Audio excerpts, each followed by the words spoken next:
Du coup, Maël Besson, ça fait effectivement une vingtaine d'années que je travaille sur ces questions de transition écologique du sport, longtemps au Pôle ressources nationales des sports nature, puis au ministère des Sports, où j'étais en charge du bureau qu'on appelle sport durable. L'objectif, c'est d'intégrer les enjeux environnementaux dans les politiques publiques. Et puis ensuite, je suis passé au WWF en tant que responsable et porte-parole sport. Donc là, c'était plutôt, on utilise le sport pour les objectifs de préservation de l'environnement côté WWF. Et en fait, dans ces cadres-là, j'ai collaboré ou participé à pas mal de projets. Paris 2024, je crois que j'ai fait toutes les phases. D'abord côté ministère, dans la préconfiguration, dossier de candidature et tout ça. Puis ensuite, la collaboration WWF Paris 2024. Et puis voilà, plein d'autres choses. Et puis maintenant, ça fait 1 an et 2 ans. 2 ans, un peu plus de 2 ans, que monté une petite société qui s'appelle un cabinet conseil qui s'appelle Sport 1.5. On accompagne les acteurs du sport sur les questions de transition écologique, sur la mesure de leur impact, mais aussi la mesure des conséquences du changement climatique sur leur activité et évidemment les stratégies qui vont avec. Les stratégies d'atténuation, de la réduction de son impact et puis d'adaptation aussi. Et puis on a aussi une casquette d'accompagnement des athlètes. On a pas mal de programmes avec des athlètes sur comment ils peuvent s'engager, pas que dans des prises de parole médiatiques, mais sur du plaidoyer, du lobbying, auprès de leurs sponsors. Donc voilà. Et nos clients, ça va, alors c'est plutôt des acteurs nationaux. Ça va le ministère des Sports pour le plan national d'adaptation au changement climatique, ça va World Rugby, la Fédé de ski, la Fédé de foot. Décathlon, Petzel, la mairie de Chamonix, voilà. Et on garde aussi quelques casquettes bénévoles dans le Shift Project ou dans les conseils d'administration de l'UCPA ou des trucs comme ça. Du coup, là, moi, ce que je vais vous proposer, c'est de partager, ma vision du sujet. Et après, ou pendant, l'idée, c'est de débattre. Il n'y a pas de vérité absolue. J'arrive pas avec quelque chose que je pose, de vérité que je pose. C'est plutôt, ma vision du sujet. Et puis, ravi d'en débattre. C'est pas forcément que montagne, ou spécifiquement montagne. C'est pas forcément que JO. Mais ça, pas de tabou non plus pour parler de tous les sujets, de la performance sportive, des grands événements, de la politique publique. Alors, juste... Moi, j'ai l'habitude de commencer par redéfinir le périmètre de, pour moi, le sport dans les questions de changement climatique ou même environnemental, global. Pour moi, il y a plusieurs dimensions. Il y a évidemment le truc auquel on pense, c'est l'impact du sport sur l'environnement. Donc ça, les émissions de gaz à effet de serre de nos transports, les pollutions de nos textiles, de notre matos, la perturbation des espaces naturels. Et puis on peut aussi imaginer les contributions du sport. On a plein de disciplines. La Fédé de plongée sous-marine, qui est quand même c'est d'études et de sport sous-marine. On étudie aussi les fonds marins. Donc pour moi, c'est un peu le premier prisme, mais souvent le sport est ciblé là-dessus, son impact. Mais il y a aussi, et pour moi c'est quelque chose d'assez clé, l'influence du sport, notamment du spectacle sportif, des médias, des athlètes, sur nos modes de vie. Clairement, le sport, il influence nos comportements.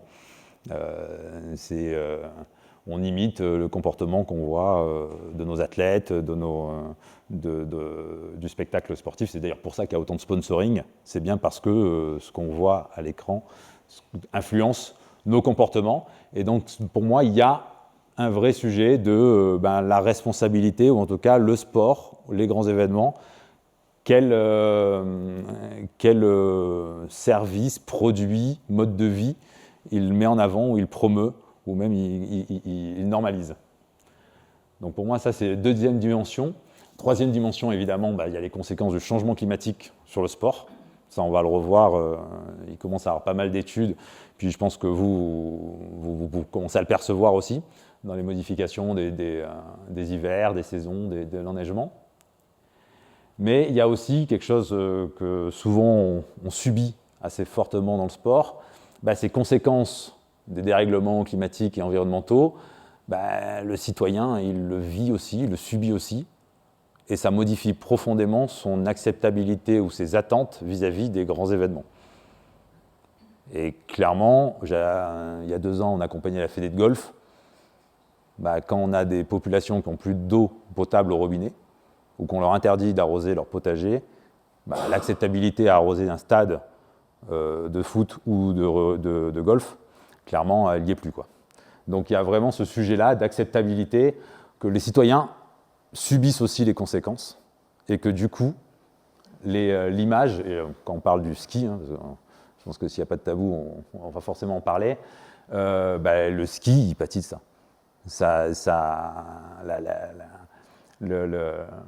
La perception et le fait de subir de plus en plus la préoccupation environnementale du citoyen fait que ça rend plus ou moins acceptable certaines activités. Et c'est dans la... Ouais, voilà. Donc pour moi, il faut bien avoir, quand on est sur ces sujets-là, ces 4 dimensions. Si on n'est que sur la dimension impact de nos sports sur l'environnement ou impact du dérèglement climatique sur le sport, on va louper des prismes, et c'est ce qui peut amener à des clashs. L'UTMB sur Dacia, je pense que la question de la perception et des attentes, de l'acceptabilité du grand public sur l'événement, ça a été un des éléments dans leur stratégie qui a été oublié. On accompagne aussi la direction des sports de France Télé. Clairement, ils ont arrêté de diffuser et de relayer le Dakar, pour des questions de préoccupation environnementale. Ça ne correspond plus aux attentes du spectateur. Donc, il faut le prendre en compte. Si on rentre plus en détail sur les questions de changement climatique, alors peut-être juste, souvent on parle de, dans un monde à plus de degrés, plus 3 degrés, plus 4 degrés, tout ça. Bien avoir en tête que le réchauffement climatique quand la traduction de la température moyenne en France ou dans le monde, c'est forcément différent. Ça ne se réchauffe pas partout pareil à la même vitesse. Et du coup, quand on parle sur le 1,5 degré au niveau mondial, ça veut dire déjà un 2 degrés au niveau territoire français.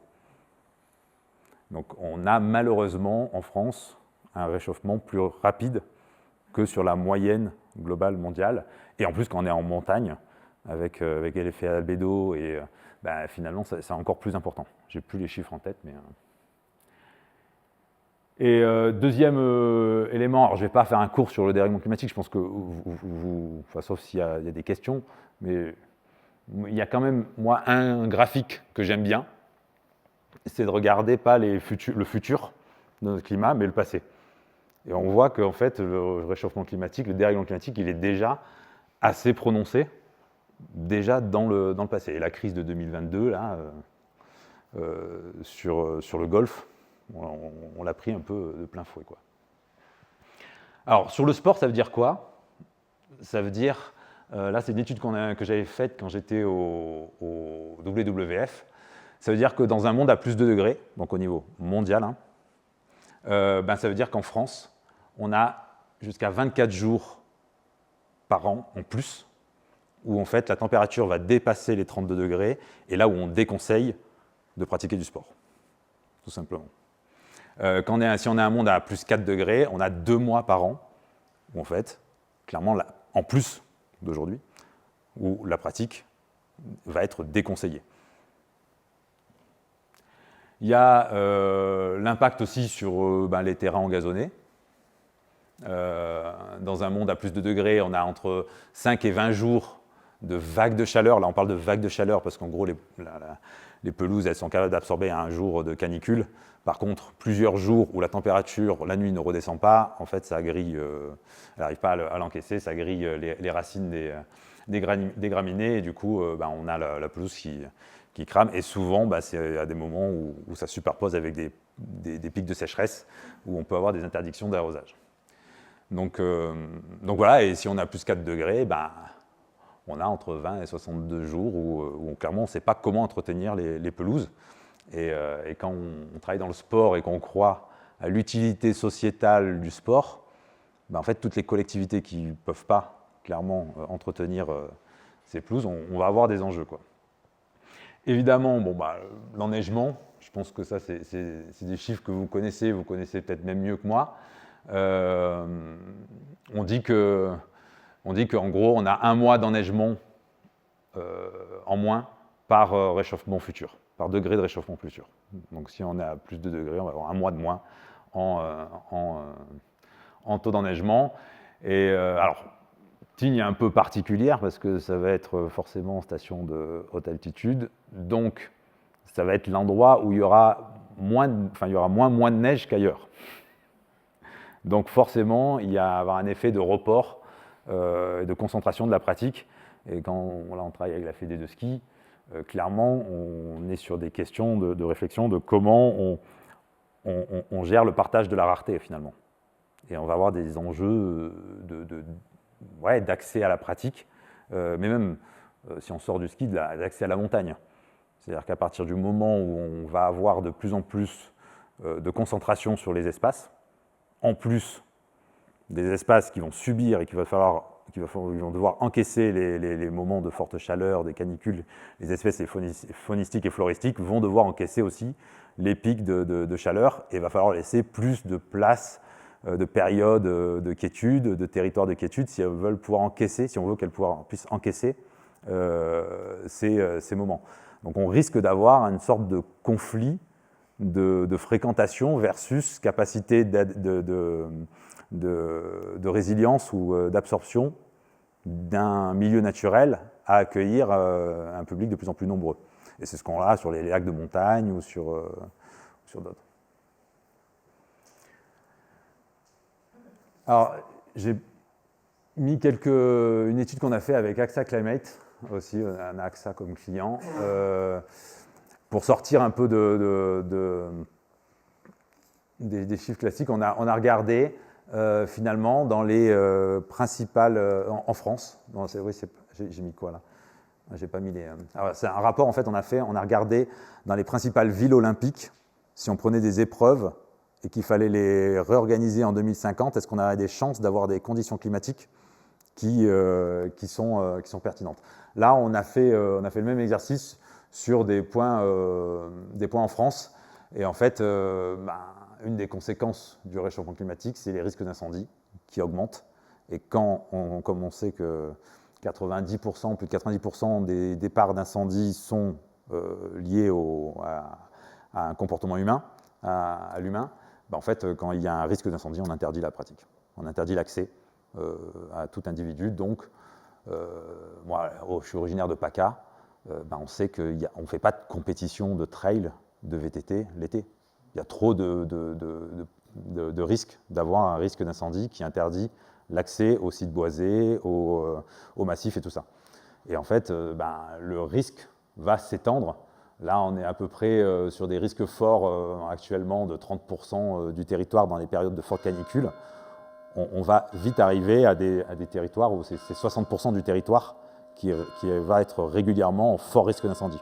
Donc, c'est tout simplement une impossibilité de pratiquer un certain nombre de sports outdoor, quoi. Vous me dites si je vous assomme ou si... Donc voilà, autre exemple, les bassins d'eau vive.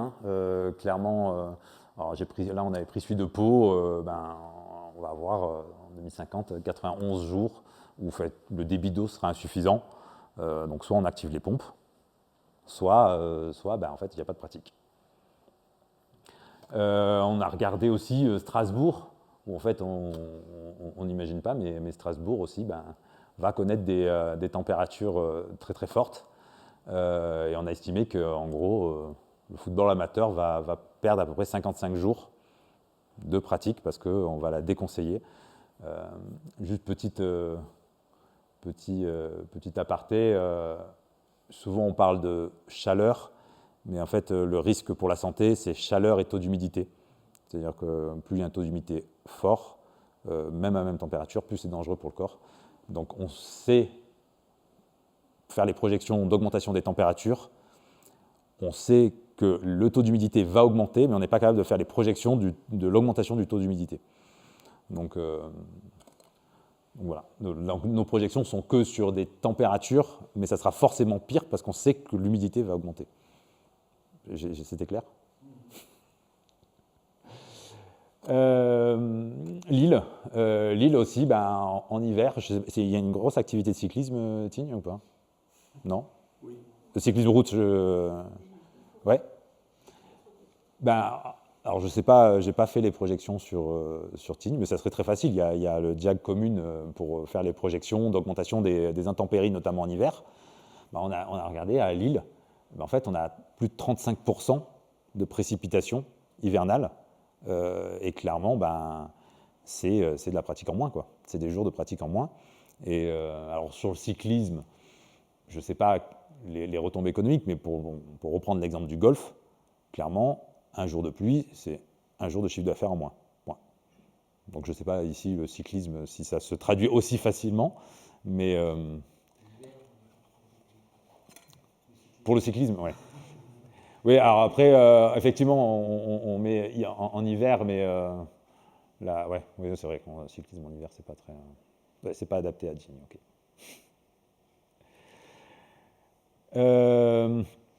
Alors là, moi j'ai mis 2 exemples de la semaine dernière ou la semaine encore d'avant, je ne sais plus.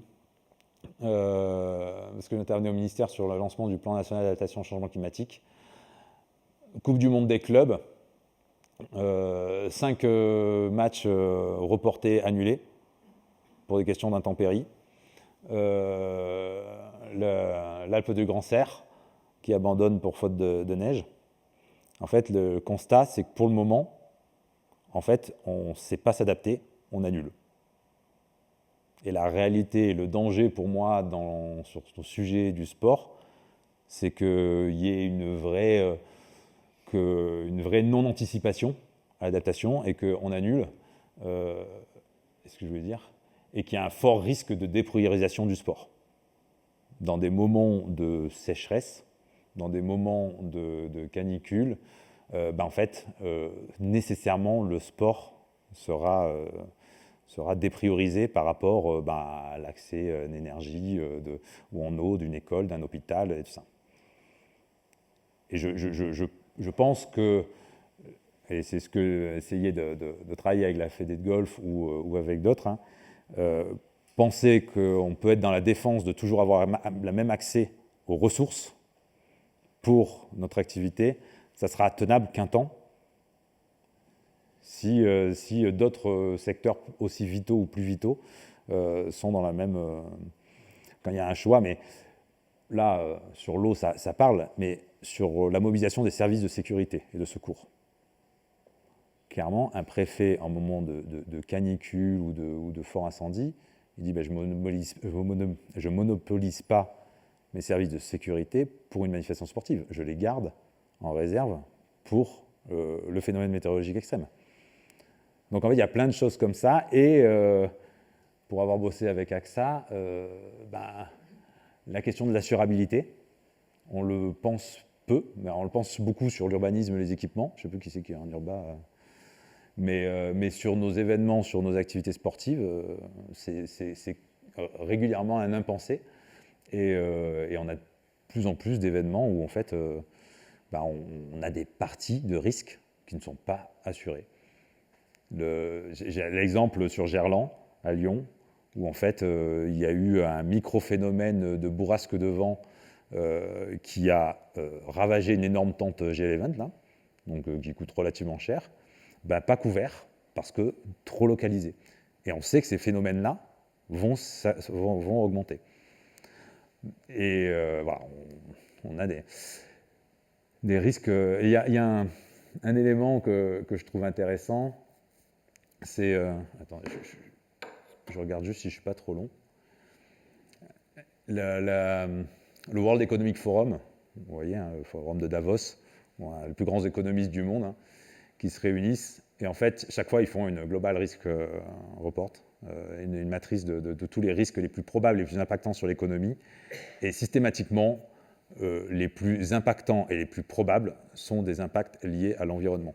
Et quasiment toutes les grandes entreprises ont fait des matrices de résilience au changement climatique, c'est-à-dire le changement climatique, comment ça va impacter mon secteur d'activité et est-ce que j'ai une capacité d'adaptation. Alors, ce qui est rigolo, c'est pour travailler avec Decat, la première analyse, ils ont regardé finalement, on a les forts intempéries, la ressource, en quoi ça impacte notre chaîne d'approvisionnement, notre production et tout ça. et ils n'avaient pas intégré la capacité du client à pouvoir continuer à pratiquer. Donc maintenant, ça y est, c'est réintégré, mais il faut avoir en tête ça. Du coup, quand on travaille sur les questions d'adaptation au changement climatique, on regarde un petit peu tous les aléas climatiques. Donc les aléas climatiques, je vous les ai remises là.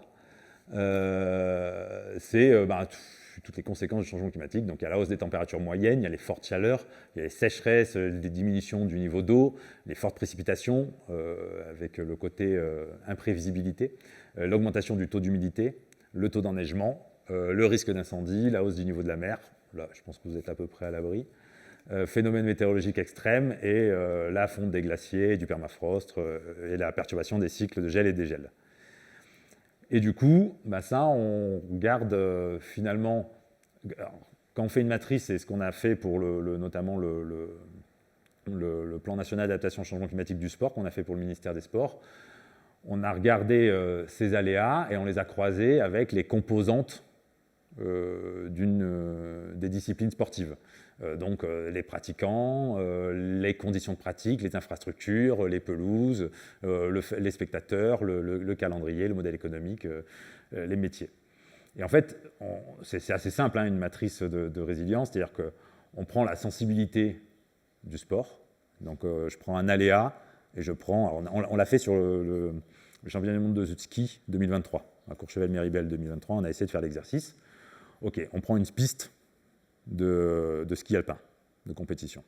Elle est sensible à quoi? Ok, la température, on prend chaque aléa, on regarde est-ce qu'elle est sensible ou pas. Et ensuite, on regarde est-ce qu'il y a une capacité d'adaptation ou pas. C'est-à-dire qu'elle est fortement sensible à un truc. Est-ce que j'ai une manière de m'adapter? Et après, on remplit chaque élément. Et on a des éléments, verts, ça ne se pose pas trop de problèmes. On a des sensibilités fortes, mais avec une capacité d'adaptation. Clairement, la performance énergétique d'un bâtiment, isoler un bâtiment, c'est une adaptation, une capacité d'adaptation, même si le bâtiment il peut être sensible à la base. Et puis, on a des zones rouges, qui sont ce qu'on appelle des incompatibilités fortes. Il y a des choses qui sont juste incompatibles factuellement. Alors, pour donner un exemple, parce que là je parle changement climatique, mais en fait c'est valable pour toutes les composantes, les 4 dimensions que j'ai regardées au début, l'impact du changement climatique. Par exemple, une incompatibilité forte, c'est notre consommation du transport aérien. Factuellement, on peut le prendre dans n'importe quel sens. Autant de transport aérien, ça ne rentre pas dans les capacités de la planète à absorber les émissions de gaz à effet de serre. Là, c'est factuel. Mais ça veut dire que toute activité qui est profondément dépendante du transport aérien n'est pas compatible avec les limites planétaires. Et alors ça, dans le sport, sur nos grands événements, dans les stations touristiques, que ce soit montagne ou... c'est profondément compliqué. C'est une incompatibilité forte. Et cet exercice, il est pas mal parce qu'en fait, il permet aussi d'objectiver un certain nombre de choses. Et on s'est rendu compte, par exemple, en faisant sur les championnats du monde de ski, que finalement, chaque élément composante de l'organisation de l'événement n'était pas sensible à la même chose. Et en faisant des entretiens, en fait, on s'est rendu compte que la piste de compétition, elle n'est pas très sensible au taux d'enneigement, clairement. Il faut du froid et de l'eau. Ça va être sensible au manque d'eau et à la température, mais pas spécialement au taux d'enneigement. D'ailleurs, c'est même chiant quand ça neige sur la piste. Là où le spectateur et le téléspectateur est profondément sensible au taux d'enneigement. Et le côté image, c'est ce qui choque le plus et ce qui est c'est ce dont le spectateur et le téléspectateur est le plus attaché. D'avoir cette bande blanche au milieu d'une montagne marron. Et ça, c'est indispensable d'avoir cette approche-là, parce que après, ça te permet d'avoir une vision un peu complète sur une discipline, de préparer un plan d'adaptation. Alors, dans le plan national d'adaptation au changement climatique, du coup, on a regardé finalement quels seraient les facteurs clés d'adaptation pour le sport. La première, c'est de gérer de manière adaptée et différenciée chaque activité ou même composante d'activité et même sur chaque territoire. C'est évidemment pas le même impact à Lille, à Marseille. C'est évidemment pas le même impact entre une piste de compétition et une piste pour le skieur lambda, quoi. Donc il va falloir obligatoirement, on n'arrivera pas à avoir des solutions miracles qui vont marcher partout. Il va falloir forcément avoir une gestion de manière adaptée et différenciée. Un des points pour sortir de ce que je parlais des incompatibilités dures, pour moi, c'est de revenir à l'essentiel et d'imaginer finalement des scénarios de pratique qui permettent de répondre aux besoins fondamentaux qu'on vient chercher. Clairement, si on fait telle ou telle activité sportive, ça va être pour le plaisir de la glisse, ça va être pour le partage avec ses amis, ça va être, on va chercher un certain nombre d'éléments. Et en fait, il y a plein de manières de répondre à ces mêmes besoins. Et une activité n'est pas forcément, elle peut se rediriger sur une autre manière de. Moi, j'ai mis le ski roue là, et le biathlon. 50% des compétitions de ski roue se font des compétitions de biathlon se font sur ski roue. C'est-à-dire qu'on a la moitié des compétitions qui se font pas sur neige. Et je pense que ça peut avoir un potentiel d'adaptation très très fort. Donc si on reste campé sur le biathlon que sur la neige, on va avoir une incompatibilité assez forte parce que c'est une pratique qui se pratique quand même plutôt en basse et moyenne altitude. Et on voit bien que les stations de basse et moyenne altitude, elles sont en grande difficulté pour fournir de la neige. Si on accepte de redéfinir et de remodifier la pratique sportive et de créer des manières de pratiquer quand les conditions climatiques ne sont pas réunies, finalement, on peut répondre aux mêmes besoins tout en acceptant que le sport soit différent. Et en fait, c'est quelque chose qui, moi, me paraît assez naturel. À la base, je suis de la voile, je suis moniteur de voile. En fait, en voile, spontanément, on le fait. Il n'y a pas de vent. En fait, on fait X activités annexes quand il n'y a pas de vent, il n'y a pas de conditions pour pratiquer, quoi.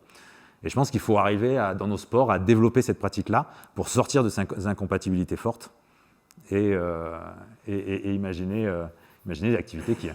Autre exemple, moi, qui m'a fait tilter, c'est le rugby. Il y a, pour des questions de santé, les collisions avec les traumas, les lésions cérébrales. Qu'est-ce qu'ils ont fait, notamment pour les enfants? Ils ont développé le touch. Vous voyez ce que c'est, le touch? C'est en gros, on pratique le rugby, mais sans plaquage, sans... en fait, on a eu l'année dernière le premier championnat du monde et la Coupe du monde de touch amateur. Et en fait, on peut très bien imaginer que la discipline puisse prendre le dessus et que ça soit dans le futur cette discipline-là qui prend le dessus et que quand les pelouses elles sont pas assez élastiques pour absorber les chocs, on passe sur cette activité-là et que finalement le rugby devienne une activité de saison, le rugby classique, c'est une activité de saison et voilà. Et je pense que voilà, il y a plein d'exemples comme ça qui peuvent permettre de sortir de l'impasse. Autre chose, pour moi, il faut intégrer les projections climatiques dans toute stratégie. Ça n'a pas de sens d'imaginer une stratégie de développement de pratiques sportives en considérant que l'accès à la ressource sera la même, que l'acceptabilité sera la même, que l'assurabilité sera la même. Ça n'a pas de sens. Et pourtant, c'est ce qu'on fait en continu. Donc pour moi, il faut continuellement, faut intégrer ces projections-là dans toute stratégie ou politique publique.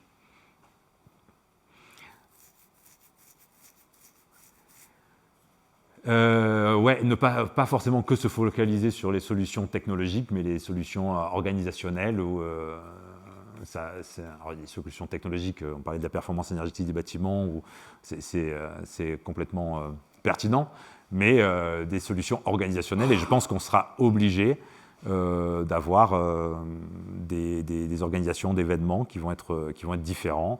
Le Tour de France, on l'a déjà pas organisé une fois en juillet. On peut l'imaginer sur d'autres périodes. Donc, un point clé aussi, c'est accompagner la transformation des comportements des acteurs et des pratiquants.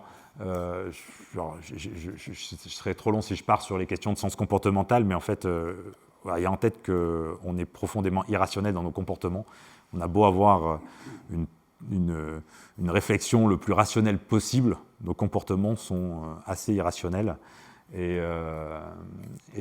du coup, il faut intégrer l'irrationalité de l'être humain de manière le plus rationnelle possible dans nos communications, dans nos parcours clients, dans nos fonctionnements, quoi. Donc ça, c'est un point clé, c'est intégrer le facteur humain, parce que, on le voit, ça fait combien de décennies qu'on alerte sur l'urgence climatique avec la plus grande coalition qui a jamais été sur les sciences, qui s'appelle le GIEC, où on a 99% des scientifiques du monde entier qui sont d'accord.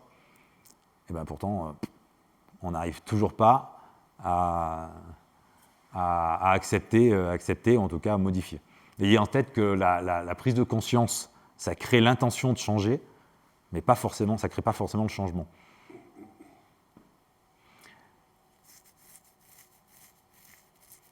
Il y a un gros enjeu sur la conscience, l'évolution des métiers des encadrants et dirigeants du sport. Je pense qu'il y a un vrai sujet sur intégrer les projections dans le développement, dans la politique de développement de son activité sportive dans sa fédé ou dans sa station, mais aussi pour accompagner pas mal d'athlètes. En fait, les athlètes, ils sont démunis sur ce sujet-là, et leur staff autour d'eux sont clairement pas formés, quoi. Je ne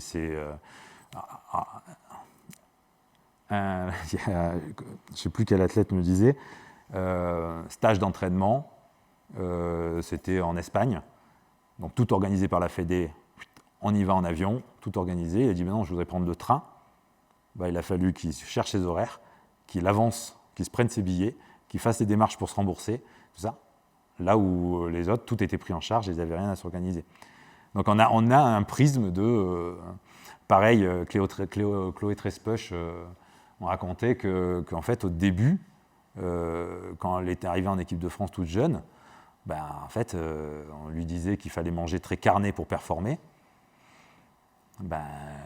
Tout le staff disait ça, elle suit. Puis finalement, elle a performé, elle a remis en question ça, elle a réduit sa part carné. Alors ça ne marche pas sur toutes les disciplines. Il y a des disciplines où on a vraiment besoin de part carné, mais là, il y a plein de disciplines où on n'a pas forcément besoin d'autant de viande. Et en fait, elle a continué à performer tout en étant végétarienne.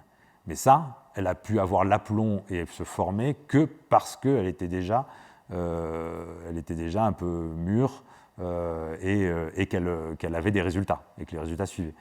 Mais du coup, ça montre bien que le prisme de tout le staff qu'il y a autour des athlètes, il est important et qu'il y a besoin de former les décideurs. Dernière, et